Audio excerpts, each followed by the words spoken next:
زموږ ورور خبره هم وکړه ضلعي انتظامیه چې کومه فیصله کړې ده چې څنګه نیتۍ سره به کړي زموږ د چارسدې دا بازار څلور واړه روډونه چې کوم دي پېښور نوښار مردان او چرتنګي روډ تنګ ډېر زیات هغې کې دوه درې ګاډي ودرېږي تکلیف پکې ډېر وي خو که موږ وګورو د کله نه چې دا بنده شوې ده نو بیا هم دغه خلک ناست وي هغوی بیا هم دغه شان ته موږ ته سه ریلیف نه دی میلاو شوی د چارسدې عوامو ته سه ریلیف نه دی میلاو شوی نو زه وایم که ضلعي انتظامیه دا واقعي دا اراده وي مصمم اراده وي او کمیټمنټ یې کړی چې موږ بالکل د چارسدې دا بازار صفا کوو او دا کمیټمنټ کوي د عوامو په مخ کې دا وعده کوي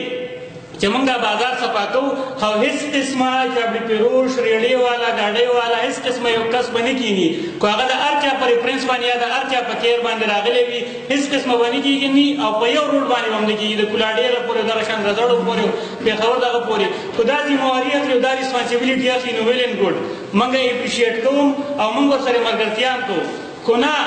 ابھی دا ریسپانسبلټي نه اخلي هسې یو مهم په طریقه باندې یا یو خپل کمپین یا د میډیا په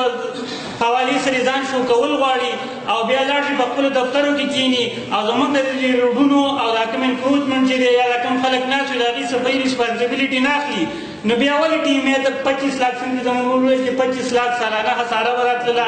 هغوی ته موږ ولې نقصان ورکوو یا د دې په ذریعه باندې چې 400 خاندانونو رزق ذریعه ده هغې ته موږ نقصان ولې ورکوو خو زما دا یو ریکویسټ دی ټیمې اهلکار ته ناظم صاحب د دې کونسل په وساطت سره ان کیس اول خو دا تیبازاري شروع کړی شي او شروع کړی هغه انداز کې شروع کړي چې خلکو ته ډېر زیات تکلیف نه وي په دې هر یو روډ باندې بعضې ځایونه داسې دي چې هغې کې اویلیبلټي شته دی سپیس موږ سره شته دی دوه درې څلور ګاډي کسان پکې کېناستی شي هسې نه چې دغه شان ته